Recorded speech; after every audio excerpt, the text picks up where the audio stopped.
Hey YouTubers, Roland Martin here with another exciting fishing adventure.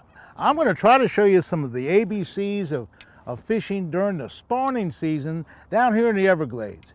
I pulled up to this spot and right under the boat I saw a bass on the spawning bed. Now I'm not seeing them, it's early in the morning, I'm not really seeing the fish.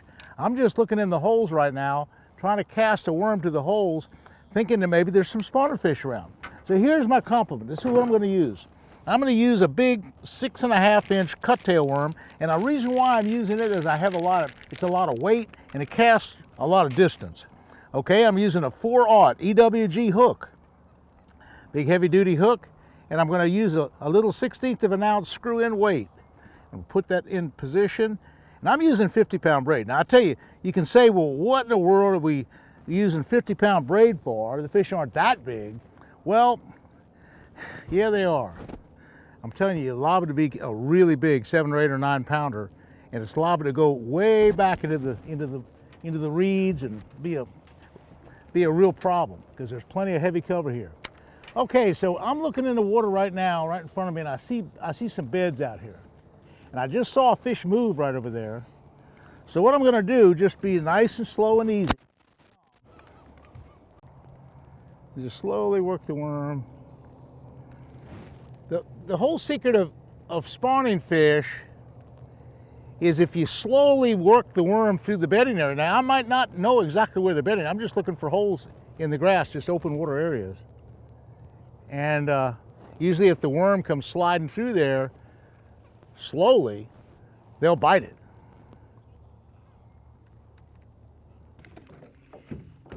There's one. I got one. Yeah, nice one. Nice bass, yes sir, worm bass. Nice, good 2 or 3 pounder. Yes sir. Now we're talking. Nice little worm bass. Nice little worm bass. Okay. Nice little fishy poo. I threw kind of to that between the bush and that pile of hydrilla, and that's where he was hanging out. Okay, I'm going to put another cuttail worm on there. This cuttail's doing pretty good. I'm using a black one, solid black.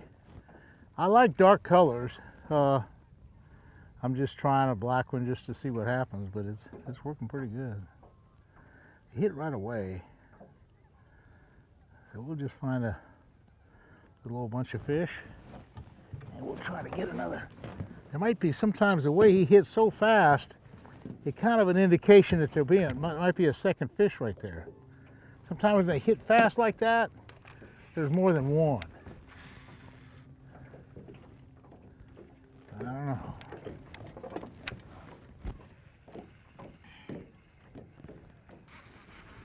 What a worm. It's swimming a worm. That's kind of swimming a worm now.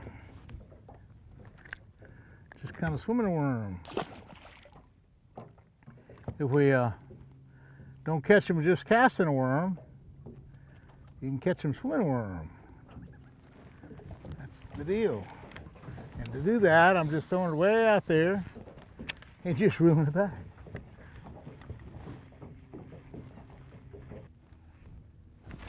Got him. Got him. Got him. Threw right back and got him. Not much of a fish.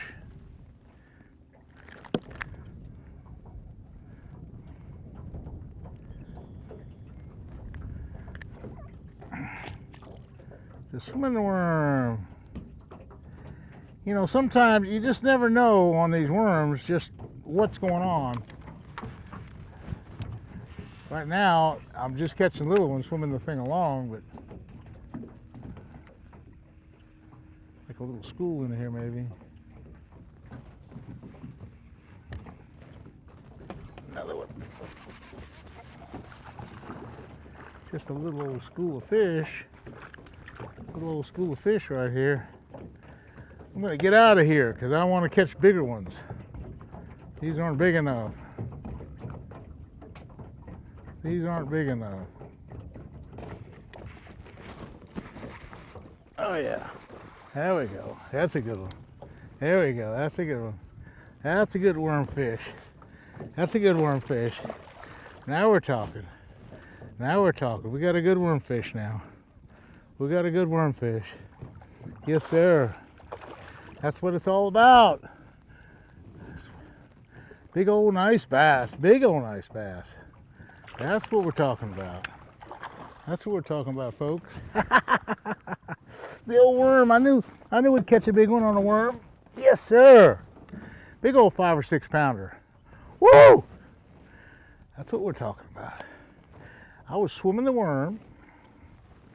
Beautiful, beautiful, beautiful sized bass. Let me just show you what I was doing. I'm going to drop him back in the water. He's just a gorgeous fish. Just a gorgeous fish. Exactly what we're talking about. Okay, I have 50-pound braid, and I have an 1/8 of an ounce lead weight, and I have a swimming worm right here, and a 4/0 EWG hook, and it's just straight braid. No, I'm sorry. That's not straight braid. This is 20-pound line. I'm sorry, this is 20-pound. This is 20-pound fluorocarbon. I just run it along. And what I'm doing, I'm just making a nice long cast. Like this. Just making a nice long 100-foot cast. And just kind of hold my side right to the side. And just kind of swim it along. Swim it along. Swim it along. Hit a lot of stuff. There's sticks in here, of course, and logs, and rocks, and hydrilla. That's what I'm hitting right now, hydrilla. Water's all about 4, 5, or 6 feet deep, and there's some clumps of grass. So sometimes, I'm not saying they're just all in the center. Sometimes you just have to kind of make some fan casts around here. That one great big one was right here.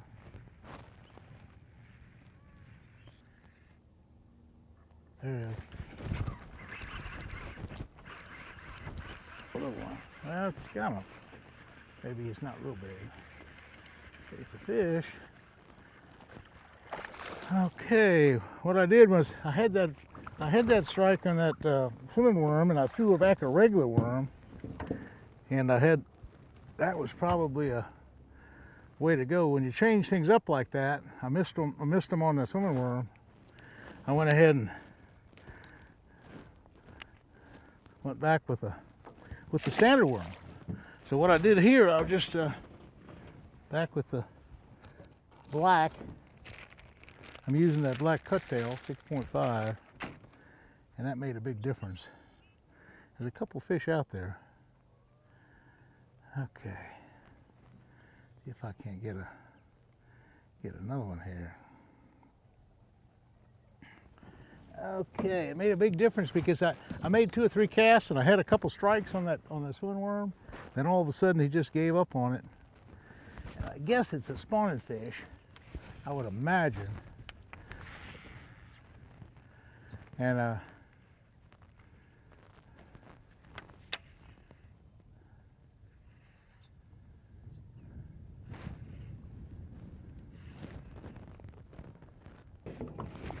oh, he took it right at the boat. He took it right at the boat. I had zero line out. Huh? I had 0 line out. In fact, he pulled some drag. I had it like 2 inches from the rod tip, and this 2-pounder came and got it. That was something. He wanted that thing. He followed it right up.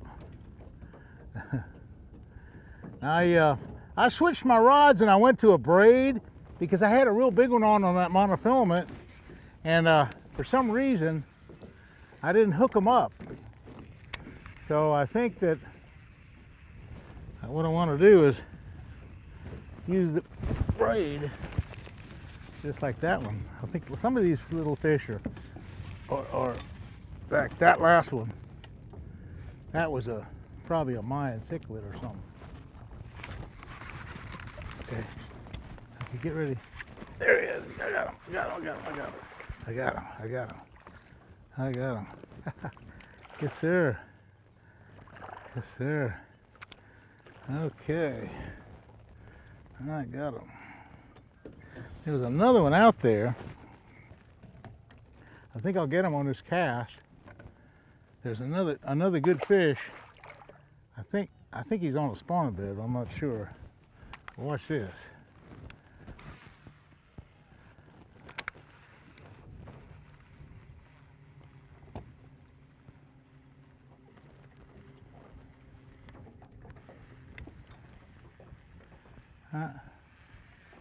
Okay, son, just swimming that worm. Just swimming that worm. Caught a couple pretty nice ones. You always want that big one. I tell you, you're never really satisfied with a 5 or 6 or 7 pounder is pretty good, but what everybody wants is like their personal best. Like they want a 10 pounder. Let's face it, 10 pounds is the deal. That's what I think about. I think about those big ones.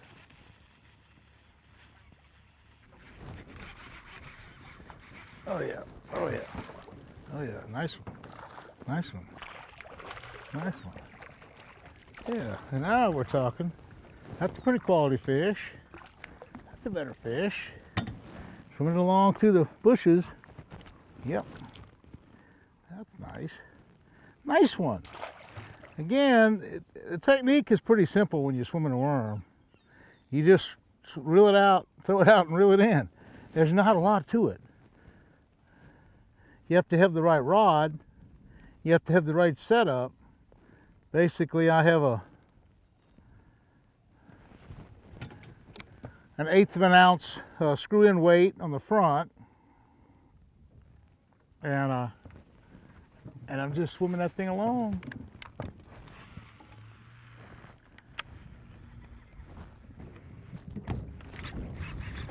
Oh yeah, that's a good one. That's a good one. Good one. Good one. Oh! Man alive, that was a good one. Another real big one. Son of a gun.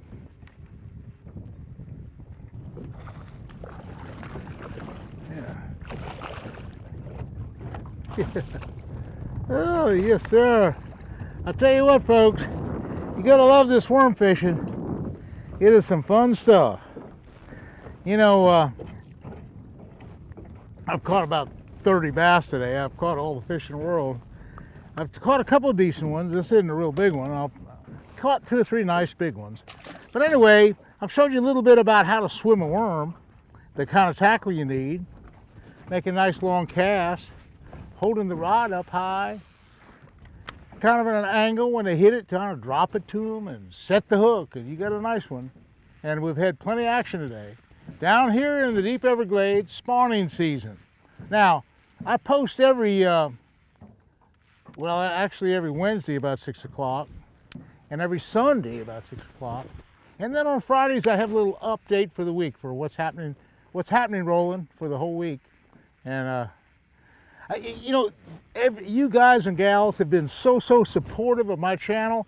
I want to thank you very much for subscribing, because I have a lot of subscriptions now and my advertisers are happy, and I enjoy doing these films, and I enjoy teaching too. So I mean, gosh, the more you watch and the more you subscribe, the happier I am, and we'll just keep it going like that. So thanks again for watching.